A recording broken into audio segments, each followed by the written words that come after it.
இன்னைக்கு எபிசோட்கான 3வது ப்ரோமோல விக்கல் சிக்ரம் கதறி கதறி அழுகுறாரு. ஸோ விக்கல் சிக்ரமுக்கு ஒரே ஒரு கோரிக்கை தாங்க, அவர் தயவு செஞ்சு பிக் பாஸ் வீட்ல இருந்து வெளியே வந்துட்டு இந்த கலக்க போவது யாரெல்லாம் இருக்குல்ல அந்த மாதிரி ஷோல போய் கலந்துக்க சொல்லணும். அவர் அடிக்கடி சொல்றாரு, நான் காமெடியங்க, என்னை ஏங்க அள வைக்கிறீங்க, என்னை ஏங்க கத்த வைக்கிறீங்க அப்படின்றாரு. ஸோ அப்படிப்பட்ட காமெடியன் மட்டும்தான் காமெடி மட்டும்தான் பண்ணுவீங்கன்னா நீங்க பிக் பாஸ் வீட்டுக்கு வரக்கூடாது. அது ஒரு கலவர பூமி. அந்த பூமியில பார்த்தீங்கன்னா ரத்த கலரி அப்பப்போ ரத்த ஆறு ஓடும். அப்படி ஓடும் போது அதில் நீச்சல் அடிச்சு போகணும், பார்வதி திவ்யா மாதிரி. இதுல நீங்க வந்து அங்க நடுவில் காமெடி பண்ணிட்டு இருந்தீங்கன்னா இப்படிதான் அழுதுகிட்டு இருக்கணும் விக்ரம் அப்படின்ற மாதிரி சொல்ல தோணுது. அவர் அழும்போது பார்க்கறதுக்கு பாவமாக தான் இருக்கு. எல்லாம் ஓகே, ஒரு பக்கம் ஓர வைங்க. ஆனால் அவர் வந்து ஒரு மேனேஜர்னு ஒரு பொறுப்பு ஒன்று கொடுத்துருக்காங்க. அந்த பொறுப்புல இருந்து என்னால் முடியல, இதுக்கு அப்புறம் என்னால் முடியாது, என்னை விட்டுருங்க அப்படின்ற மாதிரி ஆக்சுவலாக அவரா போயிருக்காரு. இது வரைக்கும் நிறைய சீசன் நம்ம பார்த்துருக்கோம். பிக் பாஸ் டீம், அதாவது திவ்யா அப்படி தூக்குனாங்க, அந்த மாதிரி தான் எல்லாரும் அசிங்கப்படுத்தி தூக்குவாங்க. அதாவது நீங்க போயிடுங்க, நீங்க லாய்க்கு இல்லை அப்படின்ற மாதிரி. ஏன்னா ஒரு மாதிரி பெரிய பிரச்சனையா போயிட்டு இருக்கு, ஸோ அதனால நான் போறேன் அப்படின்ற மாதிரி போவாங்க. ஆனால் விக்கல் சீக்கிரம் பார்த்தீங்கன்னா அவங்க யாரும் போக இல்லை, நானே போயிடுறேன், தயவு செஞ்சு நான் விட்டுருங்க அப்படின்ற மாதிரி போறாரு. ஸோ இது வந்து பார்த்தீங்கன்னா விக்கல் சீக்கிரம் பார்க்கறதுக்கு என்னதான் பாவமாக இருந்தாலும், அவர் பண்ணுறது கொஞ்சம் வந்து ஒரு மாதிரி தான் இருந்தாலும், என்னடா இப்படி அழுறாரு மனுஷன் அப்படின்ற மாதிரி இருந்தாலுமே ஆக்சுவலாக விக்கல் சீக்கிரம் பண்ணுறது தப்பு தான். அந்த இடத்துல பார்த்தீங்கன்னா விட்டுட்டுலாம் போகக்கூடாது, இருந்து ஹேண்டில் பண்ணி காமிக்கணும். இவ்வளோ பெரிய வீட்டை வந்து இப்போ நான் வந்து ஹேண்டில் பண்ணி காமிச்சிருக்கேன், அவ்வளோ பெரிய இதுக்கப்புறம் நான் ஹேண்டில் பண்ணி காமிச்சிருக்கேன் அப்படின்னு காமிக்கணும். இப்போ சபரி டேக் ஓவர் பண்ணார்ல, விக்கல் சீக்கிரம் இருந்த அதே போர்ஷன்ல இருந்தால் சபரி வந்து டேக் ஓவர் பண்ணார். சபரி நல்லா பண்ணிட்டாருன்னு சொல்லல, இப்போ அந்த பிரச்சனை என்ன அடங்காமல் இருந்தது, இப்போ அடங்குச்சுல. ஸோ அது மாதிரி தான் ஒரு டைம் கொடுத்தா அது அடங்கிடும். அதுக்கப்புறம் எப்படியோ போகிற போக்கில் போட்டோன்னு நடத்தி முடிக்க வேண்டியதான். இன்னும் ஒரு நாள் தான். நீ என்ன இது உண்மையான ஹோட்டலு, அந்த ஹோட்டலில் பார்த்தீங்கன்னா ஒரு வருஷம் ரன் பண்ண போகிற, அதுல இருந்து ப்ராஃபிட் எடுக்க போகிறேன். ஏன்டா எப்படி பில்டப் கொடுக்குறீங்க, எனக்கு அதுதாங்க புரியல. உண்மையிலேயே பார்த்தீங்கன்னா ஆஹா ஓஹோ ஹோட்டல் வந்து வச்சிருக்கிறது, அந்த ஹோட்டலை வந்து நல்லா ரன் பண்ணலன்னா அந்த ஹோட்டல் வந்து பார்த்தீங்கன்னா ஜப்தி ஆயிடுச்சுன்னா நமக்கு சம்பளம் வராது, வீட்டில் வந்து உலக ஒதிக்காது அப்படின்னு சொல்லுவாங்களே, அந்த மாதிரி தான் பார்த்தீங்கன்னா விக்கல் சீக்கிரம் பர்ஃபார்மன்ஸ் இருக்கு. வேணாம் பாஸ், அவ்வளோ பர்ஃபார்மன்ஸ் வேணாம், ஆக்சுவலாக அவ்வளோ எமோஷன் ஆக வேணாம் அப்படின்ற மாதிரி தான் சொல்ல தோணுது. இதில் வந்து சபரி இதுக்கப்புறம் அழுவாரா என்னன்னு தெரியலங்க. ஆனால் இந்த வீட்டில் வந்து இந்த அழுகை காட்சிகள் வந்து நிறைய பேர் அழுது நம்ம பார்த்துருக்கோம். நீங்கள் யோசிச்சு பாருங்களேன், திவ்யா அழுதுருக்காங்க, பார்வதி அழுதுருக்காங்க, ஸோ கனி அழுதுருக்காங்க. யாரெல்லாம் இது வரைக்கும் கண்டென்ட் கொடுத்தாங்களோ, யாரெல்லாம் பர்ஃபார்ம் பண்ணியிருக்காங்களோ எல்லாருமே அழுதுருக்காங்க. எஃப்ஜே கூட அழுதுருக்காங்க. ஸோ இந்த மாதிரி எல்லாருமே அழுதுருக்காங்க. ஆனால் திவாகர் தர்பூசணி அவர் ஒரு ஆள் மட்டும் இது வரைக்கும் அழுவே இல்லை. ஆக்சுவலாக கண்டென்ட் சுற்றி நடக்கிறது அந்த பீஸை சுற்றி தான் நடக்குது. இந்த கண்டென்ட் இல்லை, முக்காவாசி கண்டென்ட் பார்த்தீங்கன்னா திவாகர் ஒன்று சண்டை போடுவார், இல்லை திவாகரை வச்சு சண்டை போடுவாங்க. இது ரெண்டு விஷயம் தான் நடக்கும். ஸோ அப்படி இருக்கும்போது அந்த சம்பவம் வந்து எப்படின்னே தெரியல, திவாகர் மட்டும் அழாமையே தப்பிச்சுட்டு போயிட்டு இருக்காரு. இது வரைக்கும் அழவே இல்லைங்க, பிரேக் பண்ணவே முடியல. அந்த விதத்தில் திவாகரை பாராட்டணும். கான்ஃபிடன்ஸ் லெவலும் வேற லெவலில் இருக்கு. அது மாதிரி நான் அழ முடியாது, நான் அழ மாட்டேன்டா, நீ என்ன வேணா அசிங்கப்பட்டு திட்டு அடிக்கவா என்ன வேணா பண்ணு, என் ரியாக்ஷன் அப்படிதான் இருக்கும். என்னை பார்த்து நீ வேணா கடுப்பாய் அழுவு, ஆனால் நான் அழுவ மாட்டேன். பார்வதியை கூட கதறி கதறி அழ வச்சாப்ல, ஆனா அந்த மனுஷன் பார்த்தீங்கன்னா அழவே மாட்டாரு. உண்மையிலே அது பெரிய ஒரு எப்படி சொல்றது கெத்து தாங்க அந்த விஷயத்தில். இது வரைக்கும் எத்தனையோ பேர் உடைச்சிருக்காரு, ஆனால் உடையவே இல்லை அப்படின்னு நம்ம தான் சொல்ல தோணுது. அதே மாதிரி இன்னொரு முக்கியமான விஷயம், இந்த வியானான்னு ஒரு பீஸ் இருக்குல்ல, அந்த பீஸ் வந்து பார்த்தீங்கன்னா லைவ்ல வந்து பயங்கரமாக புலம்பி தள்ளிக்கிட்டு இருக்கு. என்னன்னா இந்த மாதிரி வந்து சாண்ட்ரா இப்படி பண்ணுறாங்க அப்படி பண்ணுறாங்க குரூப்ன்றாங்க, இப்போ அவங்க பண்ணுறதும் குரூப் பீஸும் தானே அப்படி இப்படின்னு கதறிட்டு இருக்காங்க. இதெல்லாம் வந்து சீக்ரெட் டாஸ்க்கு அப்படின்னு தெரிஞ்சதுனா தான் வியானா மூஞ்சி எங்கே தூக்கி வச்சுக்க போகிறாங்கன்னு தெரியல. என்ன விஷயம்னு பார்த்தீங்கன்னா அவங்க அப்படி பண்ணிட்டாங்க தெரியுமா, அவங்க பண்ணதில் இப்படி பண்ணுறாங்க தெரியுமா, என்ன கேரக்டர் இப்படிலாம் பண்ணுறாங்க, இதெல்லாம் ரொம்ப தப்பு அப்படின்ற மாதிரி அவங்கள பொறுத்தவரைக்கும் இப்போ என்ன தெரியுமா, உட்காந்து கேமராவில் வந்து பார்த்தீங்கன்னா அவங்க இது வந்து பாயிண்ட் எல்லாம் வைக்கணும். இதுதான் வியானா அடிக்கடி பண்ணுவாங்க.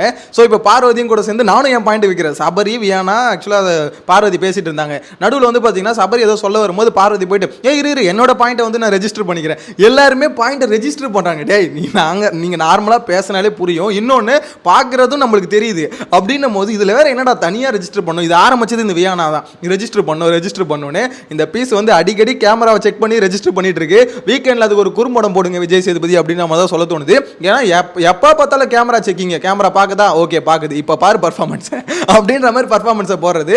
அதுவே அவங்க எப்படி சொல்றது, அவங்களுக்கு மேலே ஏதாவது தப்பு இருக்கு சாரி கேட்க போறாங்கன்னா சைலண்டாக பாத்ரூமில் கொண்டு போய் சாரி கேட்குறது. அங்கே மட்டும் பார்த்தீங்கன்னா கேமரா செக்கிங்லாம் இருக்காது. டக்குன்னு எப்படி பேசி முடிச்சுக்க முடியுமோ, துஷார் கூட நடந்ததுல, ஸோ அந்த மேட்டரில் எப்படி பேசி முடிச்சு முடியுமோ கமுக்கமாக பார்த்தீங்கன்னா அவங்க மேலே இருக்க பிரச்சனை சைலண்டாக முடிச்சிடறாங்க. அதுவே மற்ற பிரச்சனைனா இருக்கணுமே, கேமரா முதல்ல எங்கள் ஃபோக்கஸில் இருக்குதா, கரெக்டாக ஃபோக்கஸ் ஆனால் தான் பேசுறதுக்கே ஆரம்பிக்கணும், அதுக்கு முன்னாடி பேசவே ஆரம்பிக்கக்கூடாது. ஸோ அந்த விதத்தில் ரொம்ப கிளவராக இருக்காங்க. லைவில் உட்காந்து பயங்கரமாக பார்த்தீங்கன்னா ஒரு விஷயத்தை வந்து பாயிண்ட்டுன்னு சொல்கிறதோட புலம்பிக்கிட்டு இருக்காங்க அப்படின்ற மாதிரி தான் சொல்லணும். ஸோ சாண்ட்ராவை பற்றி திவ்யாவை பற்றி அவங்க என்னென்ன பண்ணுறாங்க, இப்படிலாம் பண்ணுறாங்க அப்படிலாம் பண்ணுறாங்க. அதுவும் சாண்ட்ரா வந்து பார்த்தீங்கன்னா கிச்சனில் இருக்கும்போது அந்த தப்புலாம் பண்ணாங்க, முடியெல்லாம் இருந்தது அவங்களுக்கும் தெரிஞ்சதுன்னு அப்ரூவ் பண்ணாங்க. ஸோ இப்போ எதுக்கு இதெல்லாம் பண்ணுறாங்க, ஸோ அவங்க வந்து பார்த்தீங்கன்னா வேணும்னே பண்ணுறாங்க. ஆமாம்மா வேணும்னே பண்ணுறாங்க, ஆனால் எதுக்கு பண்ணுறாங்கன்னு உனக்கு தெரியல எனக்கு. அது நினச்சா தான் இங்கே வந்து பாவமா இருக்கு. ஒரு பக்கம் இவங்க ஒரு சைடில் போலாம, ஒரு சைடில் அமித் இருக்காருல்ல, அவர் ஒரு பக்கம். சாண்ட்ராலாம் பாரு, இதுக்கப்புறம் அவங்க வந்து ரெஸ்பெக்டே பண்ணக்கூடாது, அதாவது தட் மீன்ஸ் வந்து அவங்க வந்து கிச்சன் ஹெட்டாவே திருப்பி போடக்கூடாது. ஸோ அப்படின்ற மாதிரி அவரு ஒரு பக்கத்தில் போர்க்கொடி தூக்கிட்டு இருக்காரு. விஷயம் என்னன்னா, எல்லாருமே புலம்பிட்டு இருக்காங்க சாண்ட்ரா பண்ணது வச்சு. ஆனால் அவங்க எதுக்காக பண்ணாங்கன்னு அந்த விஷயம் ரிவீல் ஆகும்போது நிறைய பேர் பார்த்தீங்கன்னா ஒரு மாதிரி கஷ்டமா இருக்கும். ஐயோ நம்ம என்னடா இப்படி பேசிட்டோமே, இது ஒரு டாஸ்காடா அப்படின்ற மாதிரி தான் இருக்கும். ஆனால் அதுக்கப்புறம் சண்டைகளும் அதிகமாக வர வாய்ப்பு இருக்குன்னு வச்சுக்கோங்களேன். எனிவேஸ், இந்த வீட்டில் வந்து இந்த மாதிரி நடக்கிறதுல சகஜம். சீக்கிரம் டாஸ்க் கொடுக்குறது, அதில் வந்து பார்த்தீங்கன்னா நிறைய பேர் இப்போ என்ன ஆகுனா, இவங்க பேசுனாங்களே அந்த பாயிண்ட்லாம் இன் கேஸ் ரிவீல் ஆச்சுன்னா, அதாவது இப்படி பண்ணிட்டாங்களே, நான் ஒரு டாஸ்க்குக்காக தான் பண்ணேன் அப்படின்னு நம்ம சிம்பிளாக போட்டு போயிடுவாங்க. சாண்ட்ராக அது பிரச்சனையே இல்லை. இந்த ப்ரோமோவில் கூட பார்த்தீங்கன்னா விக்கல் சீக்கிரம் பேச பேச சாண்ட்ரா அப்படியே பார்த்தீங்கன்னா முன்னாடி அப்படியே நடந்து வர மாதிரி ஒரு மாதிரி மாசாக காமிச்சிருப்பாங்க. இது எல்லாமே லைவில் நடந்து முடிஞ்ச விஷயம் தான். என்ன பொறுத்த வரைக்கும் அது எப்படி ஆப்ரேஷன் சக்ஸஸ் பேஷன் டெட்டுன்னு வாங்க பார்த்தீங்களா, அந்த மாதிரி தான் ஆப்ரேஷன் சக்ஸஸ், அதாவது சக்ஸஸ்ஃபுல்லாக டாஸ்க்கை முடிச்சிட்டாங்க, அவங்களுக்கு நாமினேஷன் ஃப்ரீ பாஸும் கிடச்சிரும்னு வச்சுக்கோங்களேன். ஆனால் பேஷண்ட் விக்ரம் காலி, அதாவது ரெண்டு பேஷண்ட், விக்ரம் ஒன்று தீபக் ஒன்று. இதில் தீபக் எப்படி ஒரு பேஷண்ட்னா லாஸ்ட் வீடியோ போட்டிருந்தா அதிலே தெரிஞ்சிருக்கும், அவரும் one of the patient admit ஆகிட்டாரு.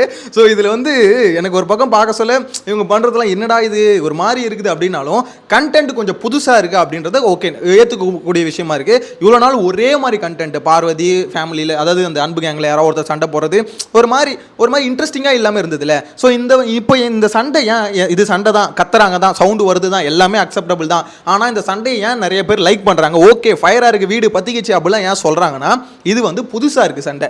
ஆக்சுவலா புது மெம்பர்ஸ், புது ஒரு மாதிரி டீம், ஒரு எப்படி சொல்ல, ஒரு ரெண்டு டீமுக்குள்ள நடக்கிற சண்டை இல்லாம ஒவ்வொருத்தரும் தனித்தனியா சண்டை போட்டுக்கிறாங்க. ஸோ கண்டென்ட் நிறைய விஷயத்துக்கோசம் சண்டை போடுறாங்க, டாஸ்க் ரிலேட்டடா சண்டை போடுறாங்க. அப்படின்னும் போது கொஞ்சம் புதுசா இருக்கு. அதனால தான் அந்த சண்டையோட இது கொஞ்சம் பெட்டரா இருக்கு அப்படின்னு நம்ம ஃபீல் பண்றாங்க. அது மட்டும் இல்லாமல் இன்னொரு விஷயம், இப்போ இந்த பார்வதி இந்த காம்போ அப்படி போயிட்டு இருந்தாலும் அந்த காம்போ வந்து இப்போ பிரேக் ஆயிருக்கு. இப்போ பார்வதி, வியானா, அதுக்கடுத்து சுபிக்ஷா, இவங்களாம் ஒரு டீம் ஃபார்ம் ஆன மாதிரி எனக்கு என்னமோ தோணுது. எப்படி வயல் கார்டில் ஒரு டீமாக இருக்காங்களோ அதே மாதிரி வயல் கார்டில் அமித்த விட்டுருங்க மிச்சம் 3 பேர்.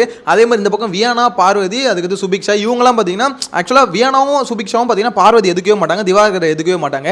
ஏன்னா இவங்களுக்குள்ள நல்ல ரேப்போ போயிட்டு இருக்கு. அந்த காம்போ என்னைக்கு பிரேக் ஆக போகுதுன்னு தெரியல. அதே மாதிரி வயல் கார்டுக்குள்ள பார்த்தீங்கன்னா திவ்யாவுக்கும் அவங்க பேர் என்னது சாண்ட்ரா, இவங்களுக்கும் எப்போ வந்து முட்டிக்கு போகுதுன்னு தெரியல. ஸோ இதெல்லாம் பிரேக் ஆக தான் ஒவ்வொருத்தருக்குள்ளேயே சண்டை வந்து ஸ்டார்ட் ஆகும். எனக்கு தெரிஞ்சு கொஞ்சம் இன்ட்ரெஸ்டிங்காக போகுது அப்படின்ற மாதிரி தான் சொல்ல தோணுது.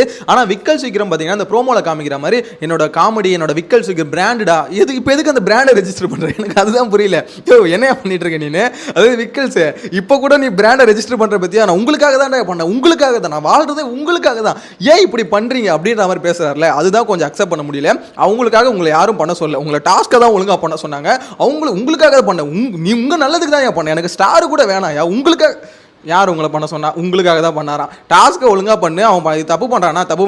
ஆக்சுவலாக நான் இப்போ கூட சொல்கிறேன், விக்கல் சீக்கிரம் மேலே தப்பு இருக்குது. நிறைய பேர் வந்து அக்செப்ட் பண்ணிக்காம கூட இருங்க, ஆனால் விக்கல் சீக்கிரம் மேலே தப்பு இருக்குங்க. அந்த விஷயத்தை ஈஸியாக ஹேண்டில் பண்ணலாம். அதாவது எப்படி சொல்கிறது, இப்போ வந்து திவாகரை ஈஸியாக ஒரு பொய்யை சொல்லி, திவாகர் உங்களை ப்ரொமோட் பண்ணுறேன் வாங்க, உங்களை தூக்கி அங்கே போடுறேன் அங்கே போடுறேன்னு சொல்லிட்டு அசால்ட்டாக மாற்றி விட்டு சாண்ட்ரா வந்து உள்ளே வர வச்சு ஒரு முடிச்சிருக்கலாம். ஏன்னா ஒரு பக்கம் வந்து அவங்க முடியாது ஸ்ட்ரிக்டாக சொல்லிட்டாங்க, இன்னொரு பக்கத்தில் வந்து இவங்க ஆக்சுவலாக அவங்க வந்து ஹெட்டு, இவங்க வந்து அவங்களுக்கு கீழே இருக்க ஹெல்ப்பர்ஸ்னு வச்சுக்கோங்களேன். ஹெல்ப்பர்ஸை சேஞ்ச் பண்ணிவிட்டு அந்த சமயத்தில் அந்த சுச்சுவேஷனை நார்மலைஸ் பண்ணிவிட்டு ஈஸியாக தப்பிச்சிருக்கலாம். ஆனால் இவர் நேர்மையை காட்டுறேன், நான் நேர்மையின் செய்கிறோம் அப்படின்ற மாதிரி இருந்தாருன்னா இப்படி தான் வாங்கி கட்டிக்கிட்டு மேனேஜர் பதவி எனக்கு வேணாம், பிக் பாஸ் என்னை மன்னிச்சிருங்க அப்படின்ற மாதிரி சொல்லிட்டு கடைசியில் வீட்டுக்குள்ளே போயிட்டு கவுந்தடிச்சு தூங்க வேண்டியது. ஸோ இந்த இடத்துல புதுசாக வந்த சபரிக்கு வாழ்த்துக்கள். அவர் எப்போ வந்து துண்டைக்கான துணியை காரணம் ஓட போகிறாருன்னு தெரியல. சபரி கொஞ்சம் கஷ்டம் தான், இருந்தாலும் சபரி கொஞ்சம் ஹேண்டில் பண்ணுவார் அப்படின்ற மாதிரி தோணுது. பார்க்கலாம், எனக்கு தெரிஞ்சு கொஞ்சம் இன்ட்ரெஸ்டிங்காக இருக்கும்னு நினைக்கிறேன். நீங்கள் இந்த அழுவுறாருல விக்கல் சீக்கிரமா அடிக்கடி 2-3 இதுக்கு முன்னாடி 2வது தடவை. ஸோ இந்த மாதிரி அழுவுறாருல, இதை பார்க்கும்போது உங்களுக்கு என்ன தோணுது, எதுக்கு இவ்வளோ எமோஷனல் ஆகிறாரு இவர், வந்து பிக் பாஸுக்கு சூட் ஆக மாட்டாரா, இல்லை எமோஷனல் ஆகிறது ஒரு விதமான எப்படி சொல்கிறது அவரோட கண்டென்ட்னு நினைக்கிறீங்களா? எனக்கு எப்படி, ஏன்னா என்னோட ஒப்பீனியன் என்னன்னா அது கண்டென்ட் இல்லை, ஆனால் பிக் பாஸ் அவர் சூட் ஆக மாட்டார். அவரை பொறுத்தவரை கலக்க போது யாரில் தூக்கிட்டு போய் உட்கார வைக்கணும், பிக் பாஸ் சீக்கிரம் எவிக் பண்ணி விடுங்க, கலக்க போது யார் போட்டோம் அப்படின்ற மாதிரி சொல்ல தோணுது. ஸோ உங்களுக்கு அடுத்த கமெண்ட்டில் மென்ஷன் பண்ணுங்கள். நெக்ஸ்ட் வீடியோ மீட் பண்ணலாம். Bye by.